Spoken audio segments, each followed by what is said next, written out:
Hello everybody, welcome back to the channel. I am Dwayne Rothman, and I am the Furious Wrestling Fan. Still, while everybody's under this stay-at-home order here in this damn state, I needed something to pass the time, and I decided to do something that I haven't done yet. And, I have to say, unfortunately, I've regretted that decision. And I'll explain more as I continue to go.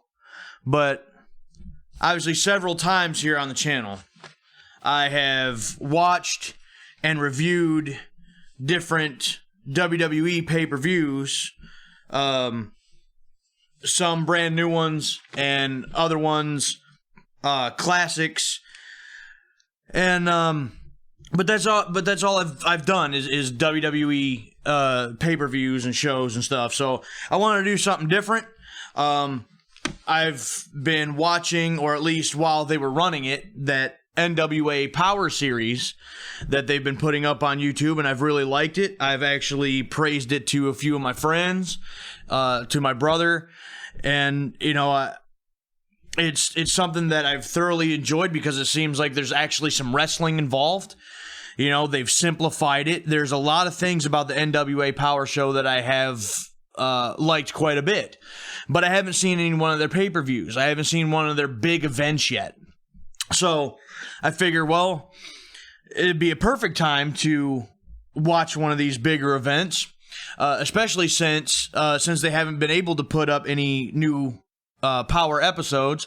They've been releasing full-length events on their YouTube channel as content, like a replacement for the Power series. So they've had a couple of them that they've put up, and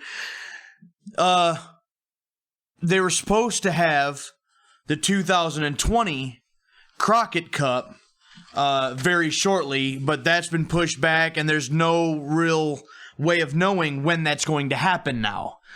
But as soon as they can start doing some things and they get back up and running, the Crockett Cup should be one of the first things that they do. So, with that being said, I decided that the one I was going to watch and review is the 2019 Crockett Cup. And I'm going to say this here now, and I'm going to touch base on this again as we go along. But if I would have known some of the things that I happened to learn about this show as I was watching it, I never would have watched this damn show. I'm thoroughly disappointed in most of it, and for certain reasons. And without giving too much away too early, I'm going to leave it at that, and we're going to jump right in to the NWA 2019 Crockett Cup.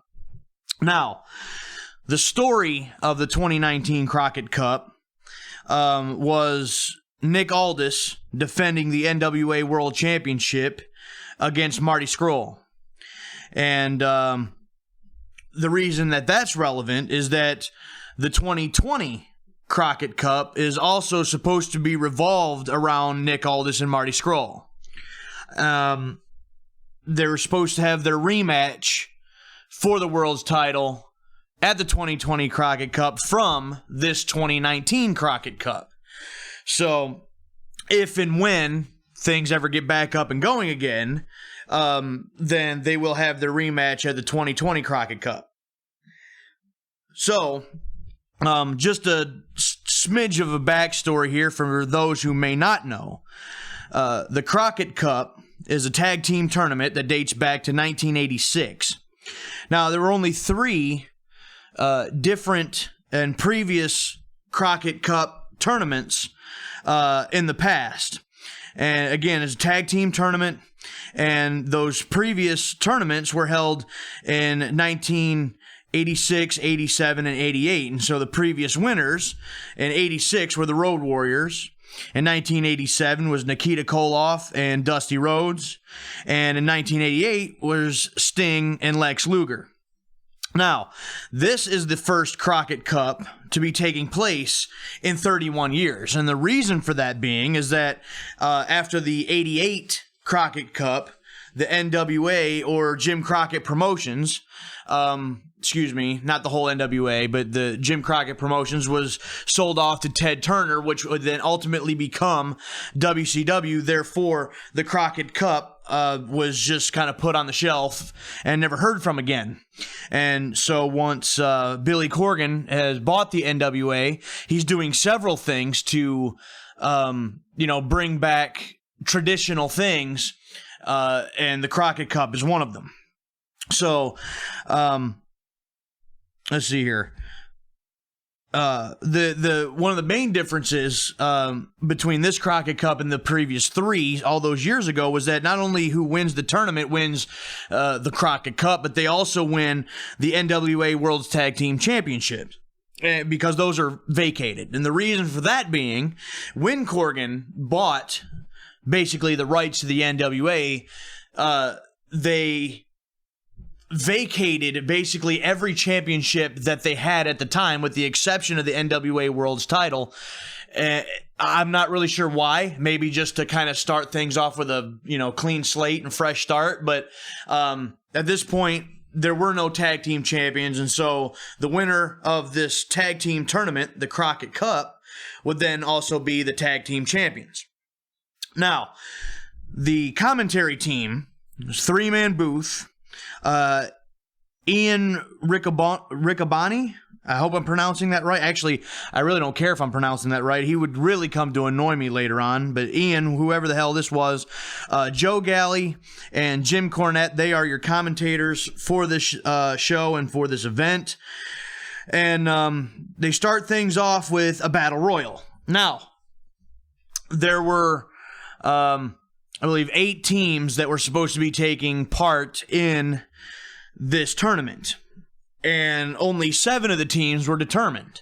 So the 8th team were supposed to be determined by this battle royal. Now, in tag team tournaments, and I've even, not tag team tournaments, but in tag team battle royals, and I believe I've even covered 1 or 2, maybe on this channel for WWE. One of the big differences here is that both members of a team must be eliminated in order for the team to therefore be eliminated from said battle royal. Now, in, say, for instance, WWE tag team battle royals, if one of the team members is eliminated, the whole team is just eliminated at that point. This, to me, makes more sense. Both guys are in the ring. They both should have equal shot, right? It's a team effort. If one guy's gone, the other guy in the team should have a chance to be able to still, make things work for his team. So that makes sense to me. But other than that, it's a typical battle royal, essentially. Things start off, and I don't know who hardly any of these teams are, being that I've been watching the Power Series ever since it started. There's a couple of the teams that I know, but not very many. One thing that I didn't realize, and they, started going over it with this battle royal, is that not only is the NWA involved, but Ring of Honor is involved, and CMLL from Mexico is involved, and New Japan Pro Wrestling is involved. So they all have teams in this Crockett Cup Tag Team Tournament. And so there are a couple teams, I think, from each company in this battle royal. So things start off. We get one guy, Rhett Titus, I believe they said his name was. He's showing off. He's flexing. He immediately gets eliminated, which was just fine. It was pretty slow at the beginning, but again, it was typical battle royal stuff. I've never been a fan of battle royals. If I've said it once, I've said it 100 times. It's hard for anybody to get anything in a battle royal. There's just too much going on. At one point, the Dawsons grab one guy by, each arm and just chuck him over the top rope. So that was kind of a cool spot. There was a tag team called The Boys. That's it. That's all. Just The Boys. Their names, apparently, according to our commentators, were Boy 1 and Boy 2. These motherfuckers didn't even have fucking names. Just Boy 1 and Boy 2, and they were the Boys. And it just had me scratching my head, shaking my head, going, what the fuck? I mean, come on, come up with something a little more original. The boys, boy 1, boy 2, that's fucking weak, okay? That's lazy, that's fucking stupid. And clearly, I mean, I'm going to assume here, and I hope to God that this was like a Ring of Honor thing, because if this is an NWA thing, then I'm thoroughly disappointed. I'm going to say it was a Ring of Honor thing because Ring of Honor is, at this point, as far as I'm concerned, known for this kind of stupid, weak-ass shit. And I haven't seen them on any of the other NWA programs at this point. So, but that was just dumb. Let's see here. Some guys are working on the Dawsons. They end up getting eliminated. We eventually make it down to the final 3 teams, which is Royce Isaacs and Tom Latimer against the boys, and Joe Cephas and Jay Bradley, I believe his name was. Again, it was hard to keep up with all these names, and they didn't even mention some of the names. They did when they announced the teams, but I couldn't pay attention all the time to who everybody was. Well, Isaacs and Latimer, they get chucked out to the outside of the ring. So Joe Cephas and Bradley, they try to eliminate the boys, but they like duck out of the way and they just kind of flip themselves over the top rope. They're eliminated. And then Isaacs and Latimer, they jump into the ring once they were on the outside just to chuck the boys over the top rope at the last second. And so therefore Royce Isaacs and Tom Latimer win this tag team battle royal and are then the wild card entrants into the 2019 tag team tournament, the Crockett Cup. It was a typical battle royal with a typical ending.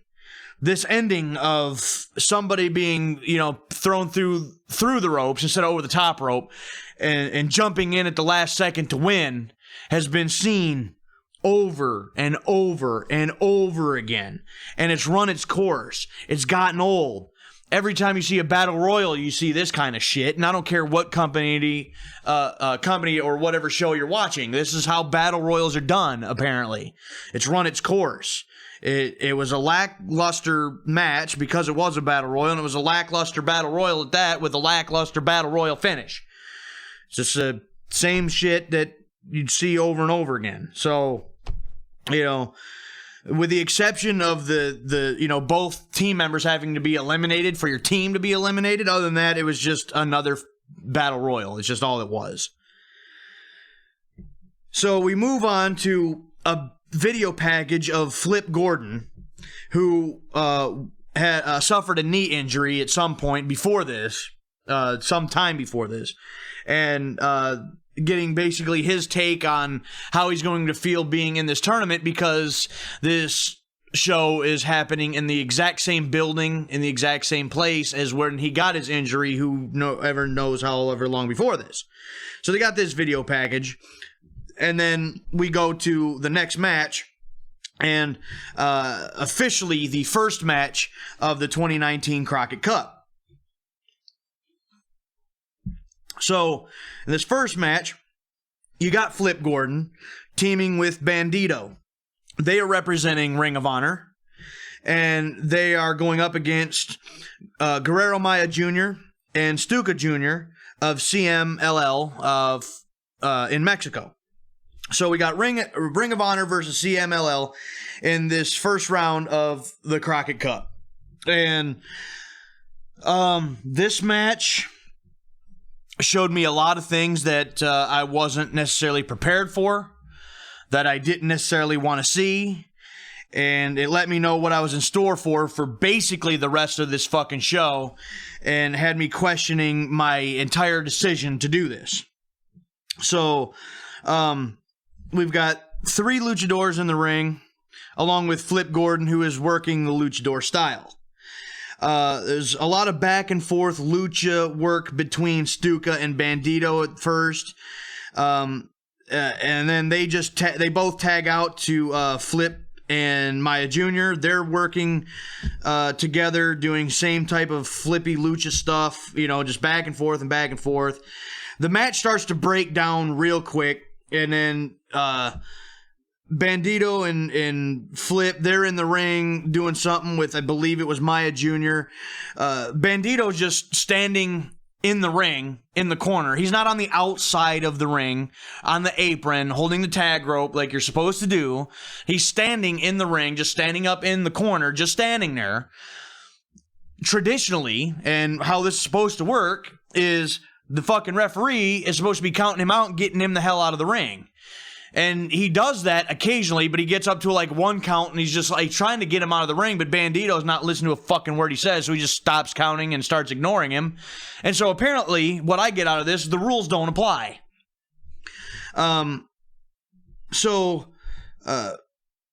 We get a bunch other flips and everything else.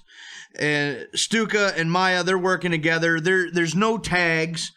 All these guys just keep going in and out. It's obviously going by lucha matches and lucha rules at this point. Just blah, just everything everywhere. Just complete chaos. No order. No psychology. No nothing. Multiple flips. Multiple dives. I'm tuning out of the match at this point. It's hard to follow. You can't understand any of it because there's nothing is determined on who baby faces are, who heels are. There's no body parts being worked. There's no psychology involved. It's just a stunt show. The referee, he's not really, incorporating or trying to, have anything to do with the rules. He's not trying to make sure that these rules are being enforced in any way. He's just there to count the pinfalls, apparently.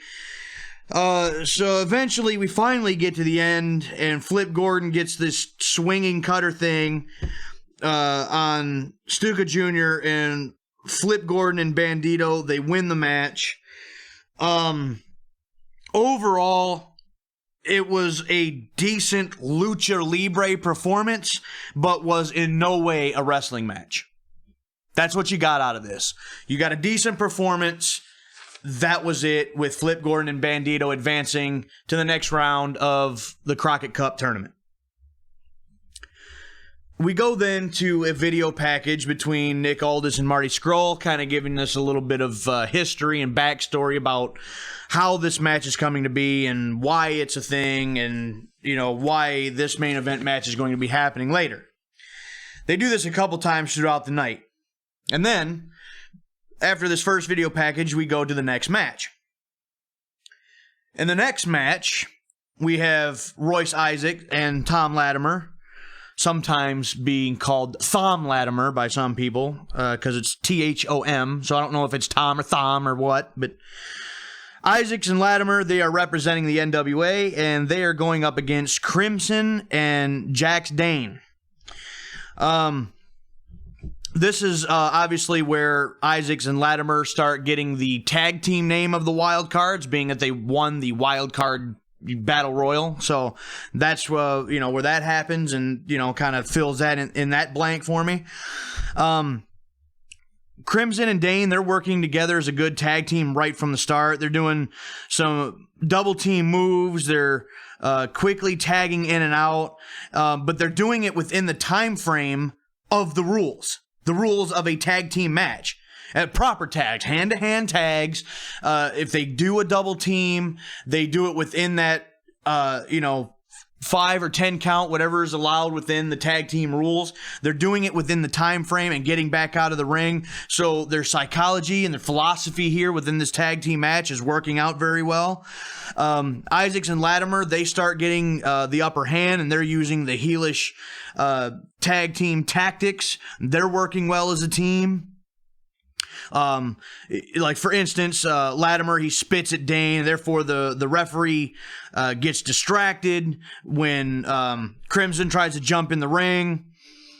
Dane tries to jump in the ring. The referee's trying to hold him back, and therefore Latimer and Isaacs, they can, work over the other guy, double team behind the referee's back. They, just kind of make the slap sound for the tag. No actual tag was made, but that's how heels would do it, you know. And working over the one guy behind the referee's back while he's distracted with the other guy trying to come in the ring. This was how it's supposed to be done, okay? This is how you get baby faces and heels in the ring doing a tag team match, and how to do it properly and how to do it right. I just had a conversation with my brother on one of these other videos here on this channel about how tag team wrestling is dead. And it practically is. This right here gives me just a glimmer of hope that somebody still knows how to do this shit. And there might be a little bit of hope for, you know, tag teams to be able to do what they're supposed to do at some point. But it's very rare that you see a decent tag team match. And this one was shaping up to be a good one. Well, finally, Crimson gets a hot tag to Jax Dane. He clears the ring. He stacks up Isaacs and Latimer both on his shoulders. You get a double Samoan drop. Latimer cuts off a double team attempt, and Isaac ends up rolling up Crimson, puts his feet on the middle rope, and Isaac cheats to win. They get the 3 count. And with that right there, not only did you have the double team psychology by both teams, you had one, you know, cheating to win, obviously the heels. The psychology was great.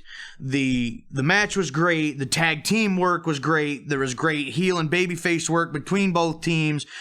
Like I've said, it was a great tag team match. It was very well done. This is how it's supposed to be done. So anybody or any company that wants to do a tag team match, watch this.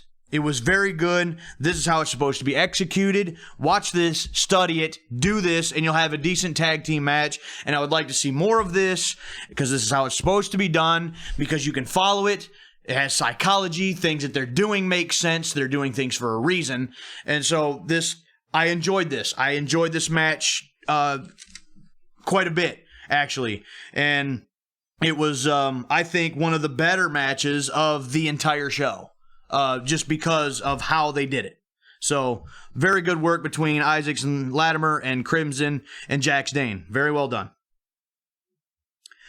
Next up is another match in this tournament.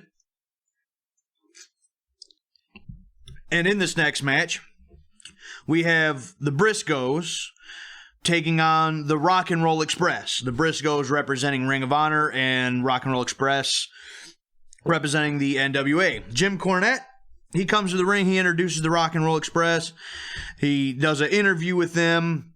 They're talking about the history of the Rock and Roll Express, the legacy of the Rock and Roll Express. A very nostalgic moment here. Ricky Morton says something during the interview which I like quite a bit. He said, there's something about them. Obviously, they are legends in the business, and they were inducted into the WWE Hall of Fame, and they never even wrestled there. I liked that. It was awesome. It was a nice little thing to throw in there. As far as the Briscoes go, I've never seen the Briscoes before. I've heard of them. I've heard their names mentioned a couple times. They look like rough and tough hillbillies. Kind of straggly hair. The one guy's got like half his teeth missing. That looks like they're some boys that you don't want to mess with. So the fight starts off and we get a Hurricane Rana by Ricky Morton right at the start. What? The guy's got to be like 61 or 62 years old and he's doing a Hurricane Rana. But you get this cool Hurricane Rana by Ricky Morton and then followed up by what was supposed to be a double drop kick from Morton and Gibson that was nowhere close to landing. There had to be an entire person, body length between their feet and one of the Briscoes. It wasn't even close, so it kind of made me laugh a little bit. You get a suicide dive from Ricky Morton. I'm, thoroughly impressed with Morton. He's doing shit that he should not be doing, but it's not overly dangerous, which I'll talk about here in a little bit with somebody else in this damn show. The Briscoes end up getting the upper hand out on the floor, and they send Ricky Morton into the ring post on a couple of occasions. This splits Ricky Morton wide open. He's bleeding all over the place. And at this point, my screen goes black and white due to the blood. Now, I don't know if this is a YouTube thing or if this is an NWA thing, I know the WWE does this kind of stupid, hokey shit on their network that they own, that they control, and I absolutely hate it. I hate when they do that shit. You know, if it's supposed to be violent and bloody and messy, let it be. Let me see it. You know, don't do this kind of shit to me. Being that this is airing on YouTube. Obviously, when this originally aired, it was on pay-per-view and Fight TV and all that kind of stuff. So I don't know if this black and white filter happened while it originally aired. And if it didn't, if it was specifically for YouTube, and being that it is on YouTube, I guess I kind of understand it because of, you know, how YouTube's policies and, you know, some of their dumb shit is. But if this was actually like this, then that's very depressing, and that really sucks, because I would expect that the NWA would let this kind of thing fly if they're, you know, trying to, you know, really let professional wrestling, you know, be what it is. So, either way, the Briscoes are working over Ricky Morton, you know, classic cutting off the one guy from his other teammate. We get the classic moment where Ricky finally tags in Robert Gibson, but the referee had his back turned, didn't see it. You know, he didn't see the tag. So finally, Robert Gibson, he runs in the ring. He knocks out both the Briscoes. He hip tosses his own partner, Ricky Morton, across the ring to their corner so that he can step back out onto the apron and get the tag and come back in. It was classic. I loved it. I thought it was awesome. You know, you're going to just throw your own partner across the ring in order to, you know, get the tag. That's classic. And not only that, why not do what you need to do to get yourself in the ring to start, you know, try to get your team back into the match. I dig that. So he clears the ring, but the Briscoes end up recovering, and eventually you get a Death Valley driver and a big diving elbow drop by the Briscoes, and the Briscoes win. Now, I feel like this was a very good nostalgic match. And what I mean by that is an older, nostalgic, legendary team, you know, coming in, and this legendary team coming to do this match at this event where they also have history at, you know, Crockett Cup events. And to be able to put on that kind of performance, you know, the dive and the Hurricane Ranas, and, you know, being able to, you know, doing the blood and the, you know, the bumps they were taking. So with that performance, that kind of nostalgic team at that kind of nostalgic event, it was very well done. And as far as I'm concerned, if you're going to do nostalgia matches and have these kind of performances like this is how you can do this. That's also how you pull off something like this. Don't bring me in somebody to put them in the ring into a match where they just can't perform. I get it. Time, you know, wears on the human body, and so do all these bumps and all of this stuff. So if you can't get in the ring and make it look convincing, like you belong there, like you can actually put up a fight, you can actually have a chance at winning, then don't do it. The Rock and Roll Express, you know, and also props to the Briscoes, they made it look as though they could still pull this off. So my hat's off to them for that. It was a decent match. I enjoyed this one as well. Now, this is where things start to just come right off the damn rails. The next match is Nagata and Kojima from New Japan versus Villain Enterprises from Ring of Honor. Villain Enterprises is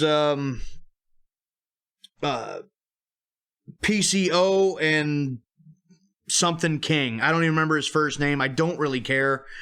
I don't really know these guys. The only one I do actually know is PCO. He's formerly, you know, here's a little bit of a wrestling background. PCO was formerly known as Pierre, and he was part of the tag team known as the Quebecers in 93, 94-ish, somewhere in that ballpark, in the WWF, and were like 3-time tag team champions.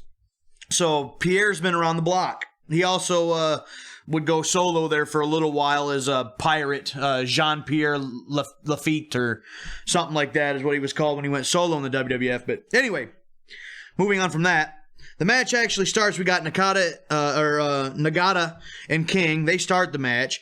You get some back and forth between the two of them. They both tag out to their respective partners. And then PCO and Kojima, they're doing this multiple shoulder block thing to each other where they're essentially just running into each other.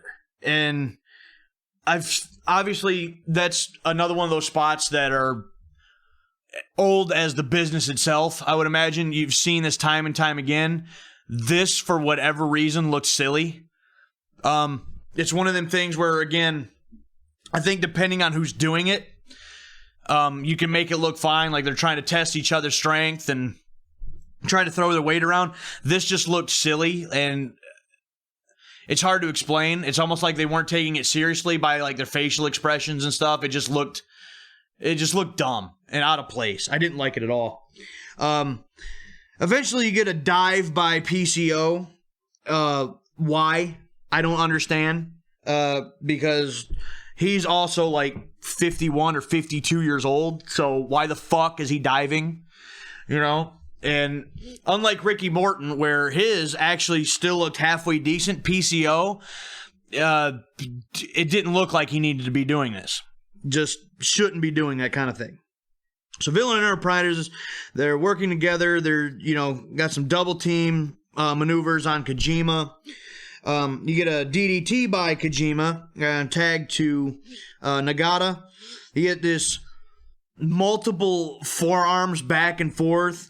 I'm falling asleep. Once again, I'm tuning out. I don't really care. And then we get so PCO's in the corner. Kojima has PCO in the corner, and he starts doing like the knife edge chop and like open hand slap, and he does this like 100 fucking times in succession, over and over again, and he's yelling. And now, mind you, it's not just a smacks back and forth. It's and it's just. It was so fucking annoying and so dumb. And it wasn't like he was really chopping this guy. He was just like lightly smacking his chest. It was so fucking stupid. It was so silly. It was so dumb. And at this point, I was very annoyed at this match. It was just, after seeing that, I actually had to stand up and I walked out of the room. I couldn't take that kind of shit. I had to get me something to drink. I had to get away from the screen for a few minutes. That stupid thing turned me off of this entire match and damn near made me stop watching this entire show. This almost didn't happen because after this, I was like, if this is how seriously they take this, then I don't think I want to see any more of it. But anyways, I come back in. I just let the rest of the match play out, and King has like this fireman's carry, modified Michinoku driver, and PCO ends up winning, and PCO and King, Villain Enterprises, they end up winning and advancing in the Crockett Cup tournament. I couldn't get into this match. I was so glad to see this match fucking end. And so we can move on from this. The Lucha match, I couldn't get into either, but that was because it was the Lucha style and just everybody everywhere. So again, that was a decent performance, as were this a bunch of it was just silly and dumb, and just some shit just seemed out of place. And the whole, that slap thing, the slap fest in the corner, I hated that to the point where buddy, I actually filmed that little thing. I sent it to my brother. I said, I don't know what the fuck I'm watching or why I'm continuing to watch this. It was so stupid, and I was just glad to see it was over with, and we can move on. Moving on, we do, and the next match is for the vacant NWA Women's World Championship. Now, prior to this event, apparently Jazz was the NWA Women's World Champion, but she was injured and had to vacate the title, so therefore this match is Allison Kay versus Santana Garrett for the vacant title. Now, Medusa, also known as Alundra Blaze in the WWF, she comes out, to give a speech, and she's carrying the vacant World Championship belt. And obviously Medusa / Alundra Blaze is famous for dropping the WWF Women's Championship in the garbage on Monday Nitro in the mid-90s. And it's kind of, followed and kind of haunted her career ever since. Like, it's still talked about. She even made a joke about it, actually, in her little speech. So she goes on with this speech, and she had her phone in her hand, and it looks like she was reading off a script or something at first. Then she put that down. And the speech, it just died. Her sentences were few and far between. She was stuttering. Well, not stuttering, really, but just, I don't know. It was hard to explain. She had basically nothing else to say, but still kept talking. So that got very boring very quickly. And finally, she introduces, the participants, and Allison Kay and Santana Garrett, they come out to the ring. Match starts off. Once again, we get back and forth between the two, with neither one of them gaining the upper hand for the first few minutes. Finally, Allison Kay takes control. But it was very quickly and very apparent that, to me, their strikes and stuff was really looking weak. You get some more back and forth after that. We get a double down after a simultaneous, big boot kick strikes from the two. And at this point, even from the very beginning, I'll say this, and it's not even just the NWA Women's Division, but I've seen it quite a bit on the Power Series. I'm seeing it here in this match. The NWA Women's Division, along with, say, the AEW's Women's Division, or any other Women's Division, with the exception of, we'll say, the WWE Women's Divisions and women's matches, this seems like it's in slow motion. They're moving around the ring slowly. They're hitting the ropes slowly. The strikes are slow and, they're not putting all they have into their strikes. It's like they just seem so weak. Everything just seems so slow. Compared to the WWE doesn't have a lot going for it either, but a lot of their women's matches and their women's divisions are at least on par with what the guys do as far as performance-wise. Every other women's division, including the NWA Women's Division, is really falling behind that curve, and it's apparent here, and it's been apparent in all the other ones that I've seen. So this match is really just dragging on, and it makes it hard to watch. So, with that being said, if the WWE have anything going for them, if I have to give them credit to anything, it's their women's divisions, because at least those are watchable to a certain degree compared to, say, something like this. So they get back to their feet. There's, again, more back and forth. There's some strikes between the two. Nobody's gaining the upper advantage. No one ever seems to gain the advantage here throughout this entire match, so therefore there's really no story being told. And it keeps either of these ladies from really looking good or really looking strong, and therefore I can't get into this match. And that's another problem that I see with modern wrestling these days. And it's been like this for several years, mind you, where it's like this, I've been hearing the term 50-50 booking, where You don't just get somebody in control and somebody else is having to work their way up throughout the match to really sell something. Each one had it's move for move, it's strike for strike, and therefore I don't see any of them really. It's hard for my brain to, I guess, focus on that kind of thing. It doesn't appeal to me, visually or anything. It happened in this match. It's a problem in a lot of other matches. I can't get into that. I really can't. Well, finally, Allison Kay gets in a spinning clothesline, and she wins the match. Medusa comes back into the ring. She presents the belt to Allison Kay, and therefore Allison Kay is the NWA Women's World Champion. I couldn't get into it. I've seen several other women's matches and another title match or two on their Power Series, and every one of them, I want to like it because I like the rest of the NWA product. I'm enjoying, say WWE's women's wrestling these days. They really, bring it in the ring.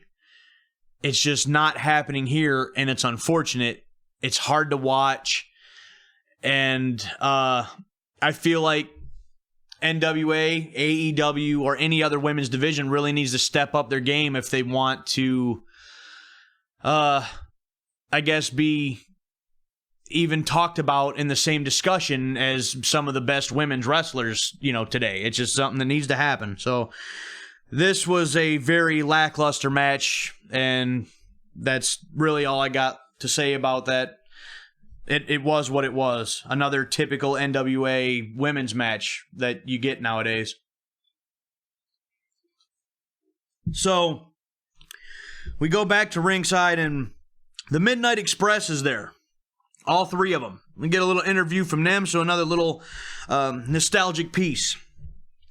After that, we get the next match, which is a semifinal match now in the tournament. You got Royce Isaacs and Tom Latimer versus Flip Gordon and Bandito. Latimer and Flip start the match. Again, more back and forth, and I'm bored with this match right off the get-go. Flip and Bandito, they're hold on. Even my notes are jumbled because I wasn't understanding. I don't know what that is. Excuse me. I'm very sorry, guys. My notes are all jumbled. Either way, they're going back and forth. They start doing some, lucha stuff, and I was hoping that with Isaacs and Latimer it'd be a little more grounded, but it was still stuff like we see in the first Flip Gordon and Bandito match. So finally, we get a standoff between the two, and then immediately after the standoff, Flip and Bandito, they just start going dive happy. Excuse me. They do some other things. Latimer and Isaacs, they're out on the outside of the ring. Flip and Bandito, they go for a dive, but then they stop, and they dance instead. What the fuck? I was pulling my hair out by this point. The two previous matches I didn't care for. These guys are they have the upper hand, and they're winning the match, and they stop to do the fucking floss in the middle of the fucking ring. Oh my God. As they're doing that, Medusa's on the outside of the ring. She's giving some advice to Latimer and Isaacs, and as soon as she walks away, then they get dived on by Flip and Bandito. So, more unnecessary flips, more unnecessary, dives. And then they're doing other moves where they're like hip tossing each other into each other and other over contrived moves that just I hated every bit of this. I really did. We get a 450 splash by Flip Gordon. Then he starts selling the knee. The knee that he had surgically repaired, the knee that he got injured, the knee that should have been incorporated in the first match and in this one right from the start. But no, they waited all the way until now to incorporate this potential, career-ending injury and to, focus on it. Any actual athlete, any actual wrestler in an actual fight doing just any kind of, just paying attention at all would realize that Flip had this injury, would go for it right away. And it was like a target on his fucking leg. But, Tom Latimer, he finally starts working on it. Isaac tags in, he's working on it. So finally we're starting to actually see a wrestling match here. We're starting to see a tag team match with Isaacs and Latimer actually pulling the weight here. They're working on an injured body part, which, again, should have been done right from the start. Flip tries to tag, but Isaac pulls Bandito off the apron. Latimer rolls up Flip Gordon, grabs the tights, and then gets the 3 count. Isaacs and Latimer, they advance to the finals of the Crockett Cup tournament. Now, by the time that it was starting to look like a tag team match, it was over, which was very, very disappointing. Again, I was hoping with Latimer and Isaacs it would be more of a grounded match. It didn't start that way. So I see what they tried to do here is they tried to let Flip and Bandito do some of their stuff and, allow everybody to shine here a little bit. But I figure I think it would have meant more if they would have incorporated the more traditional tag team stuff here. If Latimer and Isaacs would have started working on that leg of Flip Gordon right from the start, finally gets a hot tag, and then Bandito could jump around, doing the springboards and the dives and that kind of stuff as part of his, comeback. Okay, that would have made more sense to me, but instead they did it in reverse. And so by the time it was really starting to resemble a tag team match, it was over. And Isaacs and Latimer, they advance in the tournament. And I was starting to enjoy it, and then it was over. So therefore, I didn't really enjoy this match. It was another one I was kind of glad was over. And we can just move on from there. At this point, this Ian Rockabani, Ian, whoever the fuck he is, he's annoying me to death. Who the fuck is this clown? First of all, he looked so confused all night long. And he sounded like he didn't have a fucking clue what he was talking about all night long. Anytime they panned to him and looked at the announcers, he had this look on his face like he had no clue of where he was or why he was there. He had that doe in the headlights look where, where am I at? What's going on? What day is it? Who am I? What is this? I couldn't stand seeing him. I couldn't see looking at him. I couldn't stand listening to him. I couldn't stand him, period. He's got to be a Ring of Honor guy. I don't know who he is. I've never seen him before this. But he's clearly a Ring of Honor guy because all the Ring of Honor shit was annoying me in this fucking show. So he clearly had to fit right in. Moving on. Next semifinal match. The Briscoes and Villain Enterprises, both teams from Ring of Honor. And this match shows it. This match legitimately pissed me off. I hated this fucking match. The fucking match starts off, King from Villain Enterprises, he gains the advantage. And the Briscoes, they both go outside to break the momentum, which that's a classic thing that's been done before. I can get with that. Well, then they both make tags, and one of the other Briscoe, which I tried to keep the two apart. I tried to figure it was Jay and Mike or Matt or some fucking buddy. Well, they tag in, and then PCO tags in, and we get 36 chops between the two, back and forth. I'm already bored out of my mind. I'm almost falling asleep because the same type of shit that I've already seen a couple times in this show. So, one Briscoe ends up doing a top rope dive to King to the outside. Well, then, right after that, Villain Enterprises, they take control. They get some tag team moves in there. There's some multiple tags. That again starts to look like a tag team match. Well, then there's a backdrop to one of the Briscoes, but they land on their feet, they tag. Well, then the Briscoes take control. And then there's more typical modern wrestling bullshit going on. All the guys are in the ring. There's no tags. There's no psychology. It all goes right out the fucking window. And it's more of the same shit that you see all the time, every fucking where else. And again, this is just Ring of Honor shit. This is modern wrestling shit. This is... I'm ranting, I know, but I gotta hate this shit. Well, we get a choke slam by King to Jay Briscoe onto the apron of the ring. So they were on the floor. He choke slams on the apron. So not a very, long fall, but it was on the apron. Well, then we get a dive by, Mark Briscoe, and he's on the apron. And then he gets, knocked off by PCO. Then he does another fucking dive. But Mark Briscoe, who was on the apron, who receives the dive, he gets knocked off the apron by PCO. PCO is stomping around in the ring. Briscoe's standing there on the outside of the ring watching PCO. PCO runs across the ring. He dives outside of the ring. Mark Briscoe fucking stood there, watched him dance around the ring, and finally dive and stand there waiting for him to dive on him. This is the kind of shit that I'm talking about. It was out of place. It made no fucking sense. Why would the guy stand there and fucking look at him? In real life, you're going to stand there, you're going to watch this guy, and as he starts walking, running towards you to do this dive, you're going to sidestep and watch him splat on the fucking pavement. This is... PCO. PCO is on the top rope. He goes for a front flip onto one of the Briscoes who's laying there on the apron. He moves. So PCO splats on the apron of the ring from the top rope. This guy's, again, 51 years old. Why the fuck is he doing this stupid ass shit? It's unnecessary. It's dumb.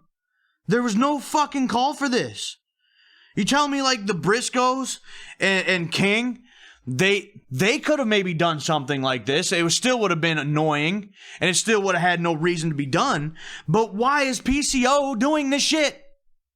It's fucking dumb. I'm sorry, but this is...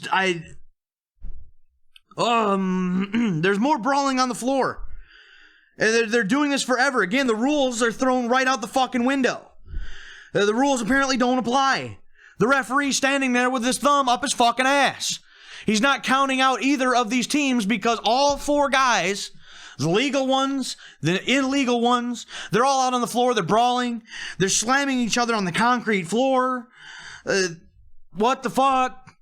Well, then King and both of the fucking Briscoes, they're grabbing chairs and they're slamming them on the apron of the ring. Just being loud and obnoxious. I mean, what the fuck am I watching? Right? Why? Why is any of this a fucking thing? Well, then finally the Briscoes and King, I do have it wrote down here, Brody King, excuse me, they get in the ring. PCO grabs a chair, he's in the ring. After all the slamming and all the smashing him on the fucking, ring apron and being dumb, wasting time and for no reason. Well, one of the Briscoes, he tries to pull the chair away from one of them or something. Well, then one of the Briscoes gets hit by one of the guys from Villain Enterprises. Referee doesn't see that. So then that same Briscoe ends up breaking free, uses the chair, hits one of the other fucking guys. Again, it was all fucking chaos and none of it made sense at this point. Well, the Briscoes, they end up getting DQ'd. And at that point, to be quite honest with you, I didn't even care at this point. I didn't care how this match ended just as long as it fucking ended. I hated this. I hated everything about this. Look, I haven't really ever watched Ring of Honor. I've never really paid attention to Ring of Honor. I've never really had a way to watch or pay attention to Ring of Honor. But to be quite honest, I never really cared about Ring of Honor. Well, I'm going to say this. Both of these teams were from Ring of Honor. And if this is what Ring of Honor is all about, I don't want to watch anything from Ring of Honor or watch anything that is related to Ring of Honor or anything they have anything to do with ever again in my life. I hated every last bit of this. This is the same type of shit that you see in these independents, ruining the reputation of wrestling. Everything about this was trash. None of it made any sense. They're doing unnecessary shit. At this point, this was clearly a mistake for me to watch this fucking show. And I don't ever want to see anything like this ever again. And this is what's making it really hard for me to watch any kind of wrestling. So this match, I hated with every fiber of my being. And this is what I was talking about earlier at the very start of this review. If I would have known that Ring of Honor was involved and this is the kind of thing that they were going to bring to the table, I never would have watched this show. I would have watched anything else but this. Maybe I would have tried watching the 70th anniversary show or the full pop-up event that they had on that they have on there. Something. Maybe their Into the Fire pay-per-view was good. Maybe their Hard Times pay-per-view was good. But after seeing shit like this, even if and when they do the 2020 Crockett Cup, I guarantee you I won't watch it. Because if Ring of Honor, Marty Scurll is going to be involved. He's with Ring of Honor. So if Ring of Honor is going to be involved in the 2020 Crockett Cup, I want nothing to do with it. I don't want to see it. I don't want to hear about it. There's nothing about it that I want anything to do with. And I don't... If there's anything else that I go to watch from the NWA and it's got Ring of Honor involved, I won't watch it. I want to watch the NWA. I don't want to watch Ring of Honor. Fuck Ring of Honor and everything that they do, everything that they're standing for. I can't stand it. And if the NWA is going to continue doing events like this with them, then I sure as hell ain't going to watch it.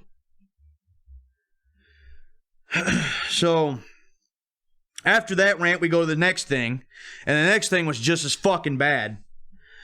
So, the next match is for the NWA National Championship. Willie Mack is defending the title against Colt Doom Gloom Go Fuck Off Bananas. And for those who don't know, that's Colt Cabana. And I hate that son of a bitch too. And it was relevant why, right at the very beginning of this match, because Colt's doing his stupid, silly ass shit. He's fucking almost like doing jumping jacks and yelling, and he's got this smile on his face, and he doesn't take anything seriously. Even if his life depended on it, he probably wouldn't be able to take that seriously. So therefore, I'm going to take him seriously. He's a fucking clown. So Matt goes for a drop kick in the corner. He misses. He flies right through the ropes. He crashes to the floor. Like, that looked very dangerous. It looked painful. This is right at the beginning of the match. It's looking like that was one of those things or one of them bumps that, if sold off, really could have looked like that. That damn near could have ended the match. I mean, this guy splatted onto the floor on the outside of the ring. Well, Mac was selling the, potential injuries at first, but then maybe 2 or 3 minutes later, at least that's all it seemed like, he's back in the ring, and he kips up and he slams Colt. He does a moonsault, acts like nothing ever happened to him. He acted like he didn't just splat on the floor. At that point, once again, I had to pause and I had to leave the room. They could have done something with that.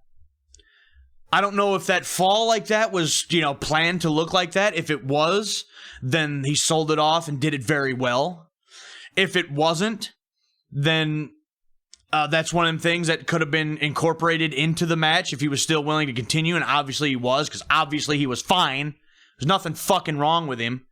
But after splatting off of the floor like that, you would think that this guy is potentially seriously injured. And they potentially could have stopped this match over that. But no. They threw all sense of realism right out the window. And he just pops right up like a daisy and gets right back into the match. And that's another thing that I absolutely hate nowadays. I can't stand that.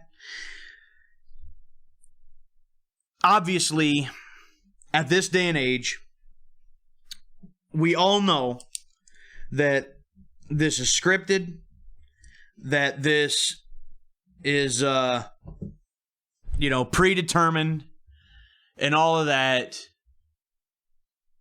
When I was younger, watching professional wrestling, growing up in the Attitude Era, the lines were blurred to begin with, but I didn't know a lot of the things that I know now, and you go back far enough and a lot of people didn't. As time goes on, not only did they make it more obvious, but they'll straight up tell you that this is all a script and it's all predetermined and everything else. The only thing that I hold on to, why I still continue to watch wrestling, is because I want to watch it and be taking out of, I guess, the reality of it. I want to be able to be sucked in, and I want to be able to think that these guys are, actually fighting each other, or really having an athletic contest. I want them to be able to make me believe in what I'm seeing.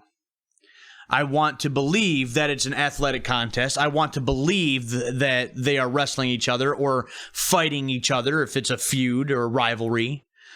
I want that sense of reality and realism. I want... I don't want to watch this and believe and know that I'm watching a scripted event or a scripted show. The really good wrestlers or the really good wrestling shows, the programs, the rivalries, the performances are all the ones that, by the way that they execute these maneuvers, by how they sell these maneuvers and, injuries and things like that, their facial expressions, all that, the really good ones will make you forget about the fact that you're watching a staged wrestling match, a performance, and make you actually, for a moment believe that, this could be believable. This could be real. I could actually be watching this and they're actually trying to, beat the other. And that's just not what you get anymore. Now, it's very clear, it's very obvious, it's very apparent that it's just all for show, and that you can't believe anything that they're doing to be legit or real. And this is a prime, perfect example of that. When Willie Mack, flies out of the ring, splats to the floor, and jumps right back up like nothing is wrong, right then and there, I ask myself, why the fuck am I even bothering to watch this? Because there's no way that would actually happen. In a, legit instance. And I know somebody is going to sit there and go, well, obviously, you've already said it. It's not legit. It's all predetermined. It's all staged. Yes, I get that. But professional wrestling, as long as it's been presented as, I guess somewhat entertainment. I mean, you go back far enough, 100 years or whatever, and I'm sure it was a legitimate actual competition, but obviously it hasn't been like that in a long, long time. But still, professional wrestling was supposed to be and supposed to give you the illusion that this was an actual sporting event an actual competition, an actual wrestling match. And that's why it sold. That's why for 70 years or more, these wrestling organizations were able to sell out venues all over the country and all over the world to hundreds of thousands of people because they believed what they were seeing. This right here completely destroys all that, and it's why I think wrestling is in perhaps the saddest, most pathetic state that it may have ever been in right here in this day and age, is because of shit just like that. So, at that point, you know, again, to get back to this review and back to this match, I kind of went off on a rant there, but I would just want to make everybody aware of my feelings on that, because that legitimately pissed me off. And now that I got that rant out, I feel a little more grounded, a little better. So I almost turned this whole thing off at this point, but again, just like with that other match that I talked about, I turned it back on, but I pretty much tuned out. I heard this like spin kick from Mac to Cabana, and that kind of got me back into it again. You know, I started to pay a little bit more attention. I liked that. That looked good. We get a missed frog splash by Mac. You get a missed moonsault by Colt. And then Colt pushes off the Mac to the center of the ring. We get that stupid fucking Superman pin that Colt does so that he can win the match and therefore become the national champion. That stupid Superman pin. That's such a disgrace. It's ridiculous. It's complete bullshit. And after the Mac flopping out on the floor and jumping up like a spring chicken, and the Superman pin, thank fuck this was over. I hated this. I swear, at that point, I was, if I would have been doing, like, say, a live reaction, like, reacting to it as I was watching it, I just may have broke shit. And if you could have seen my face, I was probably beat red. I probably looked like one of them cartoons. Beat red in the face, steam coming out of my ears. I just, fuck this kind of shit. Okay? And the fact that this was for an NWA championship, the NWA national title, it was completely ridiculous. I was pretty sure I was going to wind up with aneurysms after that. And I looked at the time and realized that I still had an hour of this fucking show left to go. Look, again, anything that Ring of Honor is associated with, and anything, you know, at least the matches that Colt Doom Gloom Fuck Off Bananas is associated with, I will not watch. At least his matches in the NWA, I'll skip them. I'll try to watch everything else that, you know, actual NWA is doing, but this, fucking garbage. And I hated it, and I couldn't wait to move on. At this point, we get to the finals of the 2019 Crockett Cup. We get some members of the Crockett family. At that point, Nikita Koloff arrives on the scene. He introduces Magnum TA. And then Isaacs and Latimer with Medusa. Medusa's accompanying them at this point. And then Villain Enterprises. They all make their way to the ring and get ready to start the finals of the Crockett Cup. Isaacs and Brody King start. Not a whole lot between them two before Isaacs and Latimer, they start double teaming up on King.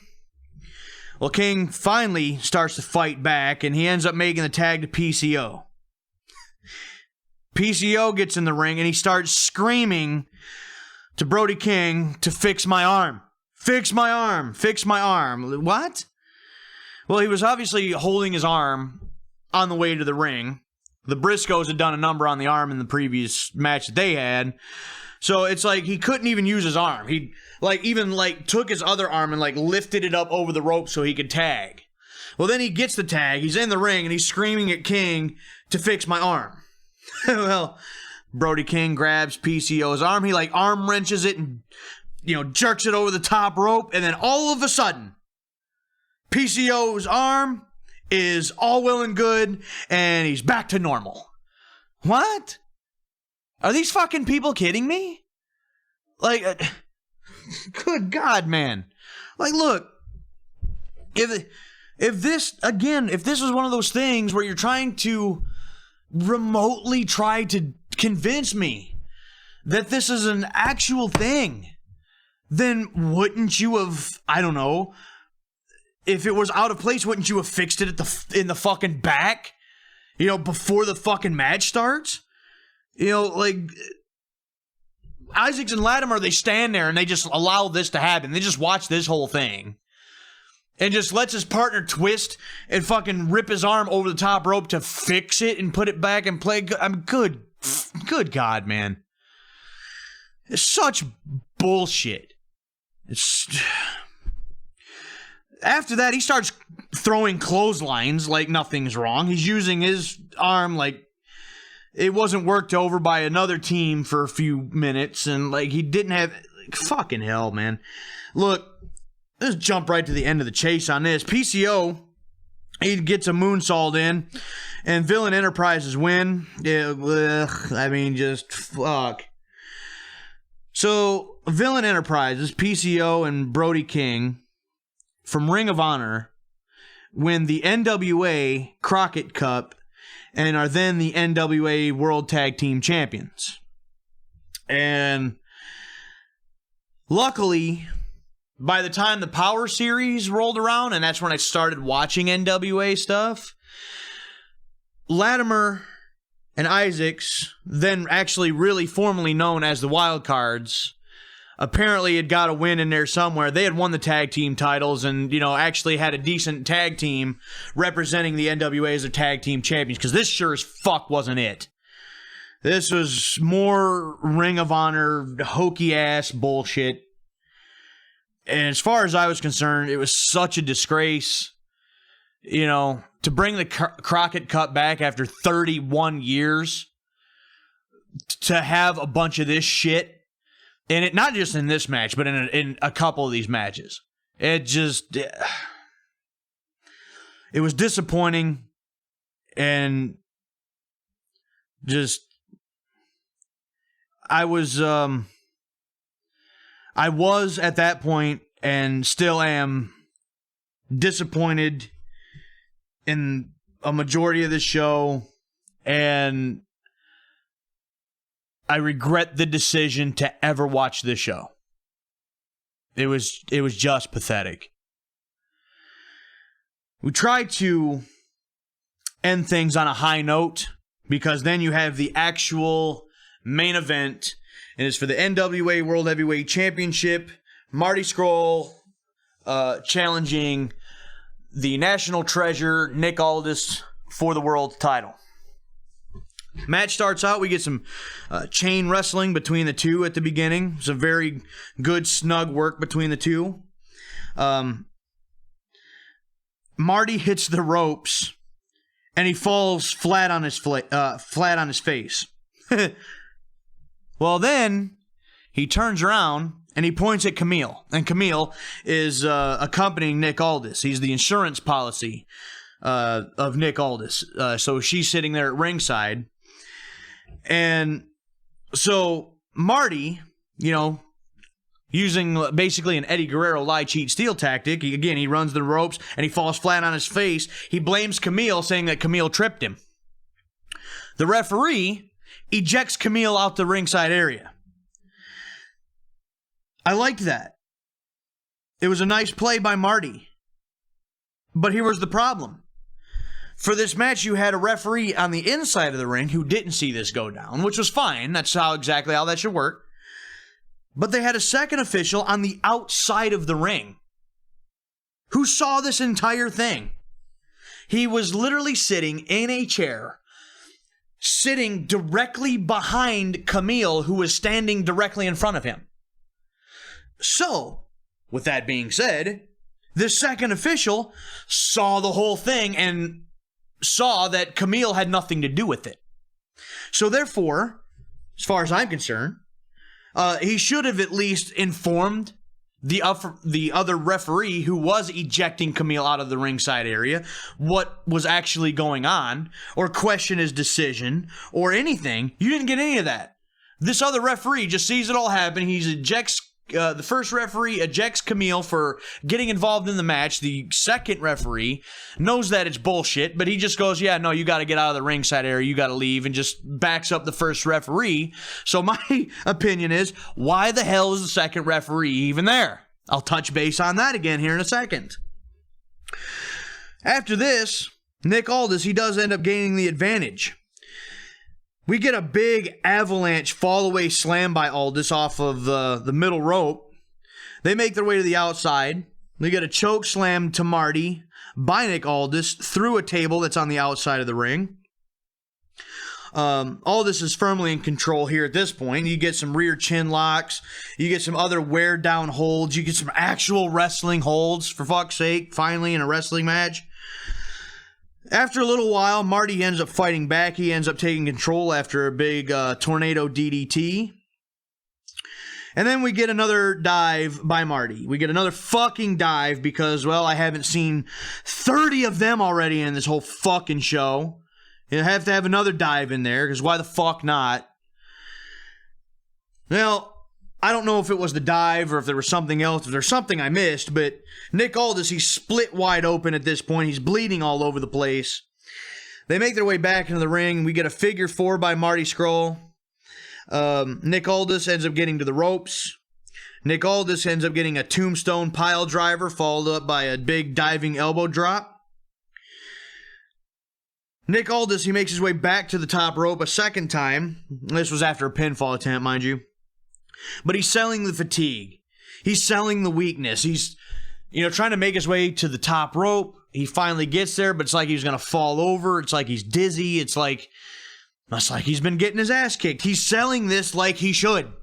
Okay? He's been losing blood, fatigue, dizzy, exactly the way it's supposed to be done. We need to see more shit like this. Okay? Well, Marty ends up taking control again after this. He goes for the chicken wing, which is apparently a big submission hold that he uses. But he screams it, and he does this little twirl around dance thing. He completely announces that he's going to do the move, and then he gets punched in the face by Nick Aldis. So, like an idiot. That's exactly what he deserved. The ref finally ends up going down. He ends up getting wiped out. Well, Camille starts making her way back out to the ringside area. The second official, the second referee that was on the outside, he's gone, apparently. So again, I don't know why he was there in the first fucking place. So Camille comes down, she gets in the ring. She goes to go for a spear on Marty, but Nick Aldis stops her. Gets right in her way, says, I want to do this myself. Get the hell out of here. Well, right after that, Marty Scurll locks on the chicken wing. It looks like he might be able to get Aldis to tap out. Aldis rolls through. We get a kick out. Aldis locks in the cloverleaf. And Marty Scurll taps out. Nick Aldis retains the NWA World's Heavyweight Championship. I feel like it was a pretty good match overall. At least ending on a lot higher note. Could have done without the fucking dive. Or if there wasn't so many other dives throughout the entire show, for Marty Scurll to do a dive in this match would have been fine. But I'd seen this 67 times throughout this fucking show. I didn't need to see another one. So that was one of the only spots and moments where I was like, yeah, okay. The rest of the match was actually fairly good. This is the kind of stuff that I was hoping to see watching an NWA event. At least I thought I was watching an NWA event. So a decent match between the two. But Nick Aldis walks in and walks out still NWA World's Champion. Now, again, when I came up with this brilliant idea to want to watch and review an NWA show, a big NWA show, I thought that's what I was going to watch. I thought that's what I was watching. But instead, what I got was what I feel was a fucking Ring of Honor show with the NWA name slapped on it. And it was very disappointing. It was very disgusting. It was very irritating. And it was very enraging to watch this fucking show. I don't know if and when I'll get to another big NWA event like this. But again, if, like, say, Ring of Honor or somebody is involved in the 2020 Crockett Cup, I ain't gonna give a shit. I will not watch it. If I go to watch any of the other NWA events that are currently up and available to watch, if I go to start one and I see Ring of Honor's fucking name plastered on the side of the ring, I'm shutting the bitch off. Because I don't want to see it. I don't want to watch that. I don't give a shit.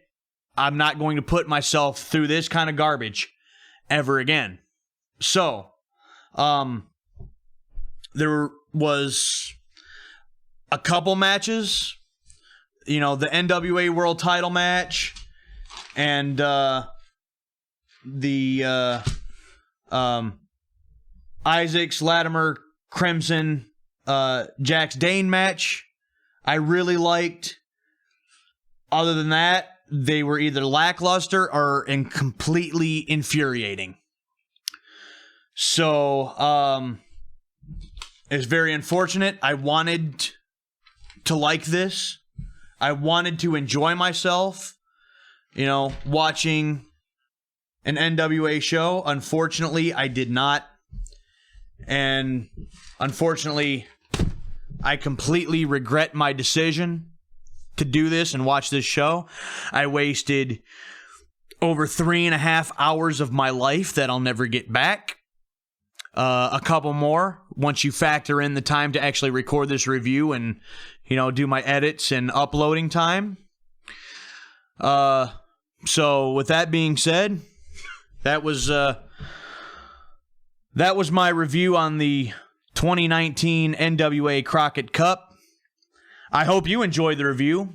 I hope you enjoyed me losing a few more of my brain cells and my patience. Because I can't say that I did. So, with that being said, thanks for tuning in. Thanks for listening to me rant and rave and get pissed off over this worthless, pathetic excuse for a wrestling show. And until next time, whenever that may be, I am Dwayne Rothman. I am the Furious Wrestling Fan. We'll see you next time.